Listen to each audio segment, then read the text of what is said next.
திருச்சிற்றம்பலம். திருமுலரையா திருவடிகள் போற்றி போற்றி, குருவடியும் திருவடியும் வணங்கின்ற பதிவை ஆரம்பிக்கலாம். அன்பர்களே, நீண்டதொரு இடைவெளிக்கு பின்னால் இந்த பதிவு ரொம்ப முக்கியமாக வாழ்க்கை என்னும் அனுபவத்தில் தான் நம்ம சிறந்த விஷயங்களை கற்றுக்கொள்ள முடியும் அப்படின்னு இறைவன் ஒவ்வொருவருக்கும் ஒவ்வொரு நேரத்தில் உணர்த்துகிறார். இப்போ எனது அனுபவத்தை நான் சொல்கின்றேன் அப்படிங்கும்போது அது உங்களது வாழ்க்கையில் அதை எவ்வாறு பொருத்தி பார்க்க முடியும் என்று தெரியாது. நீங்கள் ஒரு அனுபவத்தை கூறுகிறீர்கள் அப்படிங்கும்போது அதை என்னால் அப்படியே ஏற்றுக்கொள்ளவும் முடியாது, அதை உணர்ந்து கொள்ள முடியாது. அவ்வளவுதான் இதில் இருக்க விடயம். நம்ம இறைவனை சதா சரணடைந்து விட்டு எல்லாமே இறைவன் நீதான் அப்படிங்கிற நிலைமைக்கு நம்ம வந்துட்டாலும் நமக்குள்ள அந்த உறுதித்தன்மை ரொம்ப ஆழமாக இருந்தாலும் அதை அசைத்து பார்ப்பதற்கு என்று நமது அருகாமையில் சில நபர்கள் இருக்கத்தான் செய்வார்கள். இது அனுபவத்தில் அனைவருமே உணர்ந்து கொள்ள முடியும். நெருங்கிய உறவுகளாக இருக்கலாம், நெருங்கிய நண்பர்கள் வட்டாரமாக இருக்கலாம், அல்லது தெரிந்தவர்களாக இருக்கலாம். இப்படி எந்த வகையிலான நபர்களாக இருந்தாலும் நாம் ஒரு சோதனை காலகட்டத்தில் இருக்கும்போது எல்லாமே சிவபெருமான் பார்த்து கொள்வார் என்று இருக்கும் பொழுது மீண்டும் மீண்டும் அவர்களிடம் பேசும் பொழுதோ, அவர்கள் நாம் இருக்கின்ற அந்த சோதனை காலகட்டத்தை பற்றி பேசும் பொழுதோ நம் மனதானது சஞ்சலப்படக்கூடும். கண்டிப்பாக அந்த சஞ்சலத்தையும் மீறி எம்பெருமான் எல்லாத்தையும் பார்த்து கொள்வார் அப்படிங்கிற அந்த நம்பிக்கை இருக்கும்போது கண்டிப்பாக அவர் கூப்பிட்ட குரலுக்கு ஓடோடி வருவார். ஏன், நீங்கள் கூப்பிடாமலே கூப்பிட்ட இடத்திற்கு அந்த இடத்துல நிற்பார். நம்ம சொல்கின்ற அந்த விஷயம் அப்படின்னு பார்த்தீங்கன்னா எப்போவுமே உறுதியான அந்த நம்பிக்கை அப்படிங்கிறது மனசில் வேண்டும். பக்தி அப்படிங்கிறது நிலையானதாக நம்மிடம் இருக்கிறது. பக்தி அப்படிங்கிறது உறுதித்தன்மை இருக்கிறது. நான் அவரை நம்பியது உண்மை, அவரே எல்லாம் என்று நாம் நினைத்திருக்கின்றோம், அது உறுதியாக இருக்கின்றோம். அப்படிங்கும்போது கொஞ்சம் கூட பின்வாங்காதீங்க, எந்த இடத்துலையும் பின்வாங்காதீங்க. நிறைய பேர் நினைப்பது உண்டு, உறவுகள் அப்படிங்கிற அந்த ஒரு விஷயம் பிணைக்கப்பட்டிருக்கும். நாம் பிறப்பால் வருகின்ற உறவுகள், திருமண பந்தத்தால் வருகின்ற உறவுகள், அல்லது நண்பர்கள் போன்ற இங்கு நாம் அமைத்து கொள்ளக்கூடிய உறவுகள் எல்லாமே ஒரு வலைப்பின்னல் போன்றுதான். அந்த வலைப்பின்னல் சில இடத்துல அந்து போய்விடும். அதற்கு நாம் இறைவனை குறை கூற முடியாது. பொதுவாக எல்லாமே கர்மத்தோட நீட்சி அப்படின்னு சொல்லப்பட்டாலும் சில பிரிவுகள் நம்மால் தாங்க முடியாது தான். அதற்காக நாம் இறைவனையும் குறை சொல்லி கொண்டே தான் இருப்போம். ஆனால் ஒரு விஷயம் தெரிந்து கொள்ள வேண்டியது, இயற்கையின் நியதியின் அடிப்படையில், கால நியதி தத்துவத்தின் அடிப்படையில் ஒவ்வொரு உயிர்களும் படைக்கப்படும் பொழுதே அதற்கான அந்த இறுதி காலமும் நிர்ணயிக்கப்பட்டு தான் இங்கு வருகிறது. அந்த யதார்த்தத்தை நம்ம புரிஞ்சுக்கணும். இந்த உலகத்திற்கு நம்ம எதற்கு வந்தோமோ, நம்ம எதற்காக இந்த பிறப்பெடுத்தோமோ அந்த பிறப்பின் நோக்கத்தை அடைய வேண்டும் என்பதில் குறிக்கோளாக இருக்க வேண்டும். அதுதான் ரொம்ப முக்கியமான விஷயம்.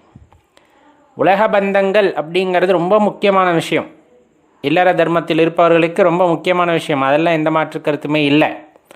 அதை தாண்டி ஆன்மீகத்தில் பெரிதாக சாதிக்க வேண்டும் என்று இருப்பவர்களுக்கு இந்த உலக பந்தத்தையும் தாண்டிய இறைவனிடம் ஒரு பந்தம் இருக்கும் பொழுதுதான் அதில் ஒரு நிலையான அன்பையும் நிலையான பக்தியையும் நம்மால் காண முடியும். எவ்வளவுக்கு எவ்வளவு துன்பம் வருகிறதோ, துன்பம் என்றால் நம் மன கஷ்டம் ஏற்படுவதற்கான வாய்ப்புகள் இந்த உலகத்தில் ஏற்படுகிறதோ அவ்வளவுக்கு அவ்வளவு நம்ம மனதானது இறைவனிடம் நெருங்கி செல்கிறது. அதாவது சாதாரண மனிதர்களாக இருக்கின்ற நமக்கு, ஞானிகள் எல்லாத்தையுமே தவிர்த்து விட்டு போயிருப்பார்கள். இந்த மாதிரி நிறைய அனுபவங்கள் அவர்களுக்கு கிடைத்திருக்கும். அப்போ ஒரு காலகட்டத்தில் உணர்ந்திருப்பார்கள் இது எல்லாமே போலி அப்படின்ட்டு எல்லாத்தையுமே விடுத்து சென்றவர்கள். அவர்களுக்கு எந்த மன கஷ்டம் எந்த துன்பம் வந்தாலும் அவர்களுக்கு ஒன்றும் செய்ய போவதில்லை. ஆனால் சாதாரணமாக இல்லற வாழ்க்கையில் இருக்கின்ற, குடும்ப வாழ்க்கை நடத்துகின்ற ஒருவருக்கு துன்பமானது வரும் பொழுதுதான் அந்த மனது இறைவனின் நோக்கியே செல்கிறது. மற்றபடி ஏகாந்த நிலையில், ரொம்ப ஆனந்தமான நிலையில் எப்போ தேவையோ அப்போ இறைவனை வழிபட்டு கொண்டு அப்படியே வந்துட்டு ஓடிட்டுருக்கோம். ஆனால் ஒரு காலகட்டத்தில் அந்த மன கஷ்டம் அல்லது துன்பம் ஏற்படுகின்ற அந்த சூழ்நிலை வருகிறது. அதை துன்பமாக கருதக்கூடிய ஒரு நிகழ்வானது நிகழ்கிறது. அப்படிங்கும்போது நம்ம மனசு இறைவனை விட்டு ஒரு நிமிடம் கூட பிரிந்திருக்காது. உண்மையாகவே இறைவன் மீது அப்படி ஒரு அதீத பக்தியை அப்பொழுது தான் நம்மால் பார்க்க முடிகிறது. அவரே எல்லாம் அப்படின்னு நினைத்து அவருடனே அந்த மனதானது ஒன்றி விடுகிறது. அந்த கவலையை பற்றி நினைத்தாலும், துன்பம் நீங்க வேண்டும் என்று நினைத்தாலும், அப்பொழுது நம் மனமானது அவரிடமிருந்து பிரிவதில்லை. எப்படியாவது அப்படிங்கிற மாதிரியான அந்த எண்ணத்திலேயே அவருடன் லயத்து கொண்டிருக்கும். அப்போ அந்த இடத்துல அது துன்பமா அல்லது நம்மை உணர்ந்து கொள்வதற்காக கொடுக்கப்பட்ட ஒரு வாய்ப்பா அப்படிங்கிறதெல்லாம் யோசித்தோம் அப்படின்னா அது விடை தெரியாத கேள்வியாகவே இருக்கும். உண்மையை சொல்லப்போனால் இது அவங்க அனுபவத்தின் ரீதியாகத்தான் உணர்ந்து கொள்ள முடியுமே தவிர, மாறாக ஒருவர் சொல்வதின் மூலமாகவோ பிறரின் அறிவுரை மூலமாகவோ நம்மால் உணர்ந்து கொள்ள முடியாது. இறைவன் இருப்பை உணர்வது அல்லது இறைவன் இருப்பது உண்மை என நம்புவது ரொம்பவும் எளிதான விஷயம். ஆனால் அதற்கு பின்னால் இருக்கின்ற அந்த தாற்பயத்தை உணர்ந்து கொள்வது அப்படிங்கிறது அவ்வளவு சாதாரண விஷயமல்ல. இந்த அதீத சக்தியை, இந்த பேராற்றலை உணர்ந்து கொள்ளும் பொழுது அனைத்து விதமான வாய்ப்புகளும் நம்மை தேடி வரும். இறைவனை அடைவதற்கான வாய்ப்புகள் அனைத்தும் நம்மை தேடி வரும் அப்படிங்கிறத மறப்பதற்கில்லை, மறப்பதற்கும் இல்லை. அதனால் வருகின்ற துன்பம் வந்தாலும் எல்லாம் சர்வேஸ்வரன் பார்த்து கொள்வார் அப்படின்னு நினைக்கிற அந்த நொடி கண்டிப்பாக அவர் நிற்பார்.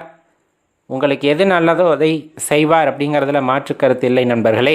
திருவடிகள் போற்றி போற்றி, குருவடியும் திருவடியும் வணங்கி இந்த பதிவை ஆரம்பிக்கலாம் நண்பர்களே.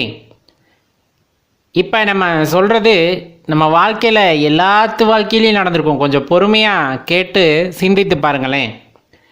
ஆரம்ப காலகட்டத்தில் கையெடுத்து கும்பிடுன்னு அம்மா நமக்கு சொல்லி தந்திருப்பாங்க. இன்னார் தான் கடவுள்னு அடையாளப்படுத்தியிருப்பாங்க. பல்வேறு விதமாக நம்ம தெய்வத்தை வழிபட்டிருப்போம். ஒரு காலகட்டம் வந்ததுக்கப்புறம் ஈசன் நம்மை ஆட்கொள்கிறார் அப்படிங்கும் போது தான் ஈசனோட அருமை பெருமைகள், அவரோட அன்பு, அவரோட காதல் எல்லாமே நமக்கு தெரிய வரும். அப்படி தெரிய வந்ததுக்கப்புறமா அவர் மேலே நம்ம அன்பு செலுத்தும் போது, காதல் வயப்படும் போது அல்லது அந்த பணிவு ஏற்படும் பொழுது தான் நமக்கு பிரச்சனைகளே ஆரம்பிச்சிருக்கும். அது எப்படிப்பட்ட பிரச்சனையாக இருந்திருக்குன்னா, நம்ம பக்தி நெறியில் இறங்காத வரலும், சிவபெருமான சரணடையாத வரையிலும் நம்ம யாருமே கண்டுக்கிட்டு இருந்திருக்க மாட்டாங்க. நம்ம பாட்டுக்கு போயிட்டு இருந்திருப்போம், கோயிலில் வழிபாடு செஞ்சுக்கிட்டு இருந்திருப்போம், இல்லை எல்லா ஆலயங்களுக்கும் போயிருப்போம், யாருமே கண்டுக்கிட்டு இருந்திருக்க மாட்டாங்க.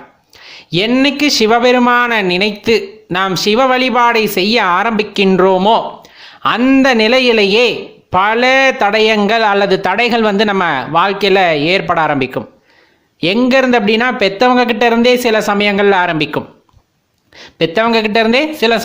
ஆரம்பிக்கும். அல்லது உற்றார் உறவினர், நண்பர்கள், சுற்றம், வட்டம் என்று அருகில் இருப்பவர்கள் எல்லாம் நம்ம இழிந்து பேச ஆரம்பிப்பார்கள்.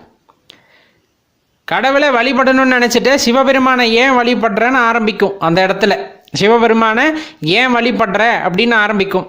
அதுக்கப்புறம்தான் எங்குமே இல்லாத ஆட்கள்லாம் நாத்திகம் பேச ஆரம்பிச்சிருப்பாங்க. கடவுள்னு உண்மையா, கடவுள்னா இல்லையே, அப்படி இப்படின்னு கண்ணா பின்னா நாத்திகம் பேச ஆரம்பிச்சிருப்பாங்க. அதுக்கப்புறமா பார்த்தீங்க அப்படின்னா பல கடவுள்களை வழங்கக்கூடிய வேறு வேறு மார்க்கத்தை சார்ந்தவர்கள் தங்கள் கடவுள் தான் பெரிதுன்ட்டு நம்மக்கிட்டே பேச ஆரம்பிச்சிருப்பாங்க. அதெல்லாம் கேட்டு மனம் கொஞ்சம் கூட சஞ்சலப்பட்டிருக்காது. அடடா, என்ன எல்லாரும் இப்படி பேசுகிறாங்களே, எல்லாரும் இப்படி சொல்கிறாங்களே, ஒருவேளை அவங்க சொல்கிறதெல்லாம் உண்மையா அப்படின்னு கூட நம்ம மனசானது தடுமாறி இருக்காது. ரொம்ப ஆணித்தனம் நின்றுக்கும். நான் பற்றியது யாரை? சிவபெருமானை. யார் என்னை ஆட்கொண்டார்? சிவபெருமான் என்னை ஆட்கொண்டார். அப்போ இவங்க பேசுகிறதெல்லாம் என் காதுக்கு கேட்கவே கேட்காதுங்கிற மாதிரி ஆயிருக்கும். ஒரு சிலர் விரதம் இருந்தால் தான் கிடைக்கும் அப்படின்னு இருப்பாங்க. ஒரு சிலர் வேள்வி நடத்தினால்தான் கிடைக்கும் அப்படிம்பாங்க. இந்த மாதிரி பல வழிகளில் இருக்கக்கூடிய வழிமுறைகளை எல்லாம் நமக்கு கற்றுக் கொடுக்க முயற்சி செய்திருப்பார்கள். அதுலேயும் ரொம்ப பார்த்தோம் அப்படின்னா எந்த அளவுக்கு இழிந்து பேச முடியுமோ அந்த அளவுக்கு எளிவாக பேசியிருப்பார்கள். நம்மளும் பார்த்தோம் அப்படின்னா அவர் ஆட்கொண்டதுக்கு அப்புறமா தன்னிலை மறந்து அப்படிங்கிறத விட தன்னை பற்றி அறிந்து கொள்ள வேண்டும் என்ற வேட்கையில், என்னுள் இருக்கின்ற ஈசனை உணர்ந்து கொள்ள வேண்டும் என்ற வேட்கையில் சதா சிவனோட ஞாபகமாகவே இருக்கும். சதா சிவனோட ஞாபகமாகவே இருக்கும். அப்படி அதே ஞாபகத்தில் அதே சிந்தனையில் இருக்கும்போது பல்வேறு இழிபேச்சுகளுக்கு, அதாவது கண்ணா பின்னான்னு பேசியிருப்பாங்க. பித்தன் மாதிரி அலையிறான், சித்தன் மாதிரி அலையிறான், பிரம்ம பிடிச்ச மாதிரி அலையிறான், இப்படி என்னென்ன வார்த்தைகள் எல்லாம் சொல்லி பேச முடியுமோ எல்லா வார்த்தைகளையும் சொல்லி பேசியிருப்பார்கள். எந்த இடத்துலையும் மனசு அப்படிங்கிறது கொஞ்சம் கூட சஞ்சலப்பட்டிருக்காது. ஏன் திரும்ப நான் சொல்கிறேன், நம்ம பிடிச்சது யார் காலை அப்படின்னா சிவபெருமானோட காலை. யாரு? பராபரத்தோட காலை. அப்படி இருக்கும்போது இவங்க பேசுறதுக்கெல்லாம் காது கொடுத்துட்டா என் வாழ்க்கையில் இறைவனை காண்பதில் தடை ஏற்பட்டு விடும் அப்படின்னு உள்ளார்ந்த உணர்ந்ததின் பொருட்டு மற்றவர்கள் பேசுவதை எதையும் செவிக்குள் கொண்டு போகாமல் வெளியவே நிறுத்தி வச்சுருவோம். அவங்க பேசுறதெல்லாம் வாங்கி அவ என்னென்ன திட்டினாலும் சரி, என்னென்ன இகழ்ந்து பேசினாலும் சரி, எல்லாத்தையும் வாங்கி மாலை மாதிரி அணிந்து கொண்டு, என் கழுத்திலே விழுந்த மாலை மாதிரி அணிந்து கொண்டு என் போக்கில் போக வேண்டும் என்று எல்லோருமே சென்றிருப்போம். உன்னதமான பக்தி, நான் தான் சொல்கிறேனே, உன்னதமான பக்தி. அந்த படைப்பின் சிருஷ்டி கர்த்தா அப்படின்னு சொல்லக்கூடியவர், அந்த சிற்றம்பலத்துள்ளே அப்படின்னு அந்த இடத்துல இருக்கக்கூடிய அந்த ஆற்றல் அப்படிங்கிறது என்ன சொல்கிறதுனே தெரியல. அது எண்ணில் அடங்காது, அது வார்த்தையால் வர்ணிக்க முடியாது, இப்படித்தான் என்று கூற முடியாது. அப்படிப்பட்ட அனுபவத்தை நமக்குள் ஏந்தி கொள்ள வேண்டும், அதை உணர வேண்டும் என்ற அந்த நாட்டமுடையவர்களால் மட்டுமே சிவபெருமானை வழிபட முடியும். நம்ம நினைக்கிற மாதிரி எல்லா இடத்துலையும் சிவபெருமானை கண்டுவிட முடியுமா? கட்டாயமாக கண்டுவிட முடியும். எல்லாராலும் கண்டுவிட முடியுமா? கண்டிப்பாக முடியாது. அந்த வேட்கை இருப்பவர்களால் மட்டுமே சிவபெருமானை உணர்ந்து கொள்ள முடியும். இறைவன் மீது அந்த நாட்டமுடையவர்களால் மட்டுமே இறைவனை உணர்ந்து கொள்ள முடியும். நாத்திகம் பேசிக்கிட்டு அதை பற்றி ஒரு தேடலுமே இல்லை என்றால் அது பிரயோஜனமே இல்லாமல் போகும். எந்த ஒரு விஷயமாக இருந்தாலும் சந்தேகமாக இருந்தால் அதை பற்றின ஆராய்தல், அதை உணர்ந்து கொள்ள வேண்டும் என்ற வேட்கை, இறைவனின் மீது ஒரு பிடிப்பு அப்படிங்கிறது கட்டாயமாக இருக்கணும். ஒரு உறுதியான நம்பிக்கை இருந்து அதனை பற்றின தேடுதலை ஆரம்பிக்கும் போது கண்டிப்பாக இறைவன் அதற்கு வழிவகை செய்து கொடுப்பார். கண்டிப்பாக அதற்கு இறைவன் வழிவகை செய்து கொடுப்பார். நம்ம வச்சிருக்க பாசம், அந்த நேசம் அப்படிங்கிறது பார்த்தீங்கன்னா பச்சை மரத்தில் ஆணி அரைஞ்சார் போல அப்படியே ரொம்ப கிச்சனை பிடிச்சிக்கும். அதில் இருந்து நம்ம கண்ணில் இருந்து வர்ற அந்த கண்ணீர் அப்படியே பெருகி பெருகி ஆறாக ஓடி ஐயனின் காலை அபிஷேகம் செய்யும். ஐயனின் காலுக்கு அது அபிஷேக நீராக செல்லும். அத்தனையும் ஆனந்தத்தின் வெளிப்பாடாக வருவது, அத்தனையும் ஆனந்தத்தின் வெளிப்பாடாக வருவது. இறைவனை காணும் போதே புல்லரித்து போய் நின்று விடுவோம். அப்படியே அவரை பார்த்தா என்ன நடக்குது ஏது நடக்குதுன்னே தெரியாது. இறைவனை நினச்சிட்டா போதும், கண்ணிலிருந்து அருவியாக தண்ணி கொட்டும். அவரை பற்றி புகழ்ந்து பேசிக்கிட்டே இருக்கணும்னு தோணும். சிவா அப்படிங்கிற ஒரு பேரை கேட்டுட்டா போதும், அவரை பற்றி பேசிக்கிட்டே இருக்கணும், அவரை பற்றி நினைத்து கொண்டே இருக்கணும். இப்படிப்பட்ட எண்ணங்கள் தொடர்ந்து தோன்றிக்கொண்டே இருக்கும். மற்றவர்கள் தீங்கு செய்கிறார்கள், மற்றவர்கள் அதை செய்கிறார்கள், இதை செய்கிறார்கள், எதை பற்றி பேசுவதற்கும் நேரம் இருக்காது. ஏனால் என் சிந்தையில் யார் மட்டும் இருக்கிறார்? சிவபெருமான் மட்டுமே இருக்கின்றார். இந்த புறம் பேசுவது அல்லது குறை கூறுவது இது எல்லாம் மனதிலே வந்துட்டு தீய எண்ணங்கள் உடையவர்களால், மற்றவர்கள் மீது குறை காண்பவர்களால் மட்டுமே முடியுமே தவிர, எல்லா இடத்திலும் இறைவன் நிறைந்திருக்கிறார் அப்படிங்கிற அந்த உண்மையை தெரிந்து கொண்டு சிவபெருமானை தனது சிந்தையில் தாங்கி கொண்டிருக்கிற ஒருவருக்கு எந்த இடத்திலையும் மாற்று சிந்தனை என்பது இருக்கவே இருக்காது. ஒரே சிந்தனை, அதுவும் சிவபெருமான் மட்டும்தான். எது நடந்தாலும் அது சிவபெருமான் நடத்தி வைப்பது, எது நடந்தாலும் அது என் ஈசனால் நடப்பது அப்படிங்கிற அந்த ஒரு எண்ணத்தில் அப்படியே போய்கிட்டே இருப்பாங்க. அடியார்களை பார்த்தா அந்த அடியார் உருவத்தில் இறைவனை பார்க்கக்கூடிய தன்மை சிவனடியார்களுக்கே உண்டு. அடியாரின் உருவத்தில் சிவனை பார்க்கின்ற தன்மை சிவனடியார்களுக்கே உண்டு. அப்படியே பார்த்து பூரிச்சு போயிடுவாங்க. கையெடுத்து சிவபெருமானே அப்படின்னு மனசில் நினச்சிட்டு கையெடுத்து கூப்பி வழிபடும் பொழுது அதில் இருக்கின்ற ஆனந்தமே வேறு. எப்போவுமே சிவனை பற்றி பாடல்கள், எப்போவுமே சிவனை பற்றி பேசக்கூடிய வாய்ப்புகள், எப்போவுமே சிவனை பற்றி நினைக்கக்கூடிய சந்தர்ப்பங்கள் எத்தனை பேருக்கு கிடைக்கும்? எத்தனை பேருக்கு அந்த கொடுப்பனை கிடைத்திருக்கிறது? இறைவன் ஆட்கொண்டவர்களுக்கு மட்டுமே, இறைவன் அருள் செய்தவர்களுக்கு மட்டுமே அந்த தன்மையானது கிடைக்கப் பெறுமே தவிர எல்லோருக்கும் கிடைப்பது இல்லை. அதே கிடைக்காமல் போய்விடுமா என்றால் கிடையவே கிடையாது. யார் ஒருவனை ஈசனை மனமாற பற்றி கொண்டு ஈசன் மீது உறுதியாக நம்பிக்கை வைத்து அவர் காலை இறுக பற்றி கொள்கிறார்களோ அவர்களுக்கு எல்லோருக்குமே இந்த சந்தர்ப்பமானது கிடைக்கும். மனதில் உறுதித்தன்மை, மனதில் அசைக்க முடியாத அந்த நம்பிக்கை ஈசன் மீது ஏற்படும் பொழுது அவரை பற்றிய தேடுதல் ஆரம்பிக்க வேண்டும், அதில் தொடர்ந்து செல்ல வேண்டும் என்ற எண்ணம் வந்து விட்டாலே போதும், இறைவன் அதற்கான வழியை காட்டுகின்றார். இப்போ நம்ம ஏற்கனவே சொன்னோம் இல்லைங்களா, வருகின்ற பிரச்சனைகள் அப்படின்னு சொல்லிட்டு, எப்போ நம்ம சிவபெருமானை நினைக்க ஆரம்பிக்கின்றோமோ எதுவுமே இல்லாமல் இருக்கிறவர்களும் உங்களை யாருமே கண்டுகிட்டு இருக்க மாட்டாங்க.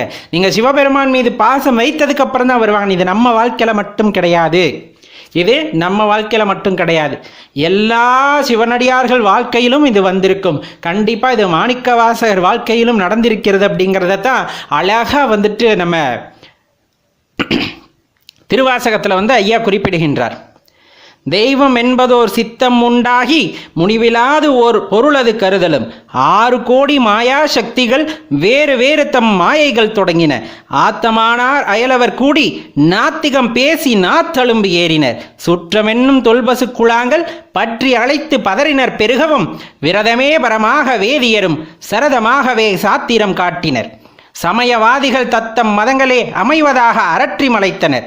மிண்டிய மாயாவாதம் என்னும் சண்ட மாருதம் சுழித்து அடித்து ஆர்த்து உலோகாய் அதன் எனும் ஒன்திரல் பாம்பின் கலாபேதத்த கடுவிடம் எய்தி அதிர்பெருமாயை என பல சூழவும் தப்பா மேதாம் பிடித்த சலியா தளலது கண்ட மெழுகது போல தொழுது உளமுருகி அழுது உடல் கம்பித்து ஆடியும் மலரையும் பாடியும் பறவையும் கொடியிரும் பேதையும் கொண்டது விடாது எனும் படியே ஆகினல் இடையரா அன்பில் பசுமரத்தாணி அறைந்தார் போல கசிவது பெருகி கடலென மருகி அகங்குலைந்து அனுகூலமாய் மெய்விதர்த்து சகம்பேய் என்று தம்மை சிரிப்ப நானது ஒளிந்த நாடவர் பழித்துறை பூனது ஆக கோணுதலின்றி சதுர் இழந்து அரிமால் கொண்டு சாரும் கதியது பரமா அதிசயமாக.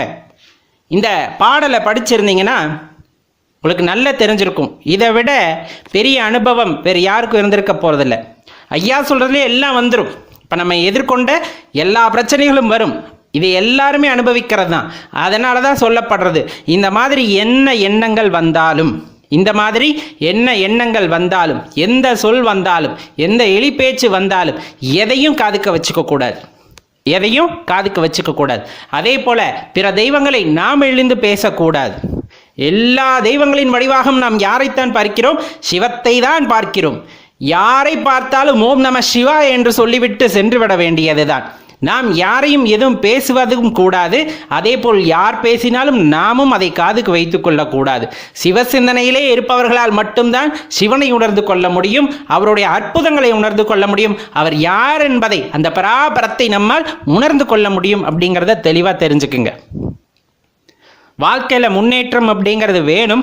வாழ்க்கையில் ஒரு உன்னத இடத்தை தெரிந்து கொள்ள வேண்டும், பிடித்து கொள்ள வேண்டும் என்றால் சிவபெருமானை பற்றி கொள்ளுங்கள். சிவமே எல்லாத்த விடையும் உயர்ந்தது அப்படின்னு சொல்கிறத விட அந்த சிருஷ்டிகர்த்தா அப்படிங்கிற அந்த தன்மை சிவபெருமானுக்கு உண்டு அப்படிங்கிறத தான் நம்ம சொல்ல வர்றது. ஓம் நம